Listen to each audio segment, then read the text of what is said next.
جب جب یہ فضیلت سنتے ہیں نا تو ہمارے کچھ حاجی صاحبان سمجھتے ہیں چاہے وہ عمرے پر جائیں یا حج پہ جائیں کہ جناب اب تو بالکل مقام ابراہیم کے پیچھے نماز پڑھیں گے تو نماز ہوگی ورنہ نماز ہی نہیں ہوگی.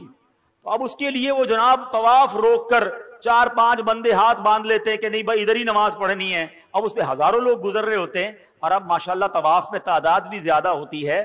تو اگر مقام ابراہیم پر آپ کو جگہ نہ ملے تو حرم پاک میں جہاں بھی جگہ ملے آپ وہاں پر واجب الطواف جو ہے جو نماز کے نوافل ہیں طواف کے وہ ادا کر سکتے ہیں. وہ کہیں بھی ادا کر لیں, مقام ابراہیم پر جا کر ادا کرنا ضروری نہیں ہے. بہرحال میرے پیارے اسلامی بھائیوں, حضرت ابراہیم کا ذکر خیر ہو رہا ہے. ایک مرتبہ حضرت ابراہیم علیہ الصلوۃ والسلام سمندر کے کنارے سے گزر رہے تھے. آپ سبحان اللہ, آپ علیہ الصلوۃ والسلام نے دیکھا کہ ایک لاش پڑی ہوئی ہے. حالت یہ ہے کہ سمندر کی مچھلیاں بھی اسے نوچ رہی ہیں اور پرندے بھی اس کا گوشت کھا رہے ہیں. یہ دیکھ کر حضرت ابراہیم علیہ الصلوۃ والسلام کو بڑی حیرت ہوئی.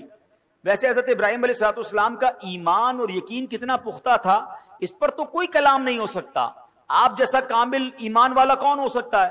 یہ تو صرف ایک حیرانی تھی کہ یہ لاش جب کئی سارے ٹکڑوں میں بٹ گئی ہے, اس کا کچھ گوشت مچھلیوں کے پیٹ میں چلا گیا ہے, کچھ پرندوں کے پیٹ میں چلا گیا ہے, کچھ پانی میں لگ کر گل گیا ہے. ایک لاش کے اتنے سارے ٹکڑے بٹ گئے ہیں, قیامت آنے میں ابھی صدیاں باقی ہیں. حیرت کی بات یہ کہ اللہ کیسے قیامت کے دن مردوں کو زندہ کرے گا اور یہ سارا گوشت جو اس کے جسم پر واپس آ جائے گا. تو سبحان اللہ, آپ نے رب کریم کی بارگاہ میں سوال کیا, ربی ارنی کیف تحیی الموتى, اے میرے رب تو مجھے دکھا دے کہ تو مردوں کو کس طرح زندہ فرمائے گا. اللہ اکبر. اب آپ کا ایمان تو مضبوط ہے مگر آنکھوں سے دیکھنا چاہتے ہیں. اس پر کوئی اعتراض کر سکتا تھا کہ شاید حضرت ابراہیم کو کوئی شک تھا, لہذا اللہ پاک نے حضرت ابراہیم علیہ الصلوۃ والسلام کی زبانی ہی جواب دلوایا. ارشاد ہوا اولم تؤمن, کیا تجھے یقین نہیں؟ حضرت ابراہیم نے عرض کیا بلا ولکن لیطمئن قلبی, یقین کیوں نہیں مگر یہ چاہتا ہوں کہ میرے دل کو قرار آ جائے, اپنی آنکھوں سے دیکھنا چاہتا ہوں مولا تیری قدرت کیسی ہے. سبحان اللہ, میں دیکھنا چاہتا ہوں, مجھے علم الیقین حاصل ہے, مجھے عین الیقین یعنی آنکھوں سے دیکھ کر مزید پکا یقین حاصل کرنا چاہتا ہوں. سبحان اللہ. رب کریم نے کیا حکم دیا, رب کریم نے یہ خواہش کیسے پوری فرمائی؟ فرمایا ابراہیم 4 پرندوں کو لو, ان 4 پرندوں کو اپنے ساتھ کچھ ہلا بھی لو, اب ان 4 پرندوں کو ذبح کرو اور ان سب کا قیمہ بنا کر 4 کو ایک دوسرے کے ساتھ ملا لو اور ان 4 ٹکڑوں کو مختلف جگہوں پر رکھ کر انہیں پکارو. اللہ اکبر. حضرت ابراہیم نے کیا کیا, 4 پرندے لیے, ایک مور لیا, ایک مرغ, ایک کبوتر اور ایک گدھ, یہ ایک روایت میں کوا, یہ 4 پرندے لیے, ان کو جناب ذبح کیا گیا. ان 4 کے سر حضرت ابراہیم نے اپنے پاس رکھ لیے اور اس کا قیمہ بنایا. قیمہ بنا کر 4 پہاڑوں پر الگ الگ رکھ دیا. کتنا مکسچر ہو چکا ہے. اور اب حضرت ابراہیم پکارتے ہیں, اے کبوتر, اے مور, یا ایتھا الحمامہ, یا ایھا الدیک. آپ نے اپنی آنکھوں سے دیکھا کہ وہ قیمے کے اجزاء اڑنے لگے اور سارے پرندے دوبارہ بن گئے. سر نہیں ہے مگر دوڑتے ہوئے آئے اور حضرت ابراہیم کے پاس جو سر رکھے ہوئے تھے اپنے اپنے سر کو گویا اپنے سر میں لگایا, اپنی گردن میں لگایا اور وہ دانہ چگنے لگے, پھر سے زندہ ہو گئے. اللہ اکبر. اللہ کریم نے حضرت ابراہیم کے سامنے اپنی قدرت کا کیا شاندار نظارہ دکھایا. یہ واقعہ قرآن میں موجود ہے مگر سبحان اللہ اس واقعے سے ہمیں بہت ساری باتیں سیکھنے کو ملتی ہیں. پہلی بات تو یہ سیکھنے کو ملی ہے کہ میرے رب کی قدرت کیسی ہے. میرا رب جو چاہے وہ کرنے پر قادر ہے. ان اللہ علی کل شیء قدیر. اور دوسری بات کہ حضرت ابراہیم نے پرندوں کو پکارا. قرآن کہتا ہے اے ابراہیم ان پرندوں کو پکارو, اور آپ نے پکارا یا ایھا الدیک, یا ایتھا الحمامہ, اے کبوتر, اے گدھ, اے مور, 4 پرندوں کو پکارا. سوال یہ ہے پرندے تو مر چکے تھے بلکہ ان کا تو قیمہ بھی بن چکا تھا, تو قیمہ بنے ہوئے مرے ہوئے پرندوں کو پکارنا جائز یا کہہ کر پکارنا جائز؟ تو اگر آج کوئی عشق رسول میں ڈوب کر یا رسول اللہ کہے تو تو اس کو تو کوئی پرابلم نہیں کسی کو ہونی چاہیے ہیں. اللہ کے نبی پکار رہے, قرآن میں رب فرما رہا ہے پکارو. اگر کوئی صحابی رسول کو پکارتا ہے یا صدیق یا عمر یا عثمان یا حیدر تو کوئی حرج نہیں ہے. غوث پاک کو پکارے, داتا حضور کو پکارے, حضرت امام حسن امام حسین کو پکارے. نبی اللہ جو ہوتے ہیں وہ حیات ہوتے ہیں, اپنی قبروں میں رزق پاتے, یہ تو حدیث پاک میں موجود ہے. تو اگر کوئی آج یا رسول اللہ کہے تو اس میں کوئی حرج نہیں, بلکہ چلے ایک اور بڑا آسان طریقے سے سمجھا دیتا ہوں. یہ تو میں نے قرآن کی بات کی ہے. حدیث پاک تقریباً سبھی لوگوں کو یہ دعا یاد ہوگی جب ہم قبرستان جاتے ہیں. مشکات شریف کی حدیث میں بھی یہ دعا موجود ہے اور کئی سارے لوگوں کو یاد ہوگی. قبرستان کی دعا یاد ہے نا, السلام علیکم یا اہل القبور یغفر اللہ لنا ولکم وانتم سلفنا ونحن بالاثر. کیا خوبصورت دعا ہے. بلکہ اس دعا میں ایک میسج بھی بڑا پیارا ہے. اللہ کرے قبرستان جائیں تو یہ دعا کا میسج بھی تو سمجھے. معنی کیا بنتا ہے اس دعا کا؟ السلام علیکم یا اہل القبور, اے قبر والو تم پر سلام ہو. یغفر اللہ لنا ولکم, اللہ تمہاری اور ہماری مغفرت فرمائے. وانتم سلفنا, تم پہلے چلے گئے. وَنَحْنُ بِالْأَثْرِ, ہمیں پیچھے آنا ہے. کاش قبرستان جا کر یہ بات سمجھ آ جائے کہ یہ پہلے چلے گئے ہیں, ہماری باری آنے والی ہے, مجھے بھی اسی قبر میں جانا ہے, میرا بھی سب کچھ پیچھے رہ جائے گا. میں دنیا کے پیچھے اتنا نہ بھاگوں کہ قبر میں جب جاؤں تو وہاں مار پڑے. کاش اس دعا سے ہم یہ سبق حاصل کریں. اور سبحان اللہ, ایک مسئلہ کیا حل ہو گیا مجھے بتائیے. قبرستان شکارپور میں بھی ہوگا نا, قبرستان میں نیک لوگ بھی دفن ہوئے ہوں گے, گناہگار بھی دفن ہوئے ہوں گے, نمازی بھی گیا ہوگا, بے نمازی بھی گیا ہوگا, عبادت گزار بھی گیا ہوگا, شرابی بھی گیا ہوگا. سارے قبرستان والوں کو جا کر آپ کیا کہتے ہیں؟ السلام علیکم یا اہل القبور. نیک کی قبر پر بھی یا اہل القبور, گناہگار کی قبر پر بھی یا اہل القبور. مجھے بتاؤ ایک عام مسلمان کو یا اہل القبور کہنے کی اجازت حدیث پاک کے ذریعے ہے. یہ دعا موجود ہے, نبی پاک یہ دعا کہتے ہیں. تو اگر میں داتا حضور کے قدموں میں جا کر کہوں کہ یا داتا حضور, تو اس میں کیا پرابلم ہے جناب؟ یہ تو حدیث پاک سے ثابت ہے. تو اس میں کنفیوز نہ ہوا کریں. امید ہے یہ مسئلہ بھی دور ہو گیا ہوگا. اچھا, یہاں علماء نے ایک بڑی پیاری اور بھی بات سکھائی, صوفیانہ تفسیر کی ہے اس واقعے کی. یہ جو 4 پرندے ہیں نا, کبوتر, مرغ, مور اور گدھ, فرمایا ان چاروں میں ایک بری خصلت ہے. جو مور ہے نا اس کو اپنی خوبصورتی پر بڑا ناز ہے, گھمنڈ, تکبر. جو مرغ ہے اس میں بڑی شہوت ہوتی ہے. فرمایا کبوتر بھی جو ہے اپنی اونچی اڑان پر بہت زیادہ غرور کرتا ہے, اور گدھ جو ہے اس کے اندر بڑی لالچ ہوتی ہے. کیا خوبصورت بات علماء کہتے ہیں, یہ 4 بری عادتیں ہیں. حضرت ابراہیم نے ذبح کیا نا ان 4 پرندوں کو. اگر تم بھی اپنے دل سے ان 4 بری عادتوں کو نکال دو, ان 4 بری خصلتوں کو ذبح کر دو, اس رب کریم نے 4 مرے ہوئے پرندوں کو زندہ کیا تھا, وہ تمہارے مردہ دل کو بھی زندہ فرما دے گا. تمہارے دل میں بھی نور علی نور ہو جائے گا. بس ان بری خصلتوں سے اپنے آپ کو بچانا ہے. سبحان اللہ. اب ایک اور بات سیکھنی ہے اس واقعے سے جو آج کے دور میں بڑی امپورٹنٹ ہے. حضرت ابراہیم کا ایمان کتنا مضبوط ہے, پہلے یہ بات سمجھنا.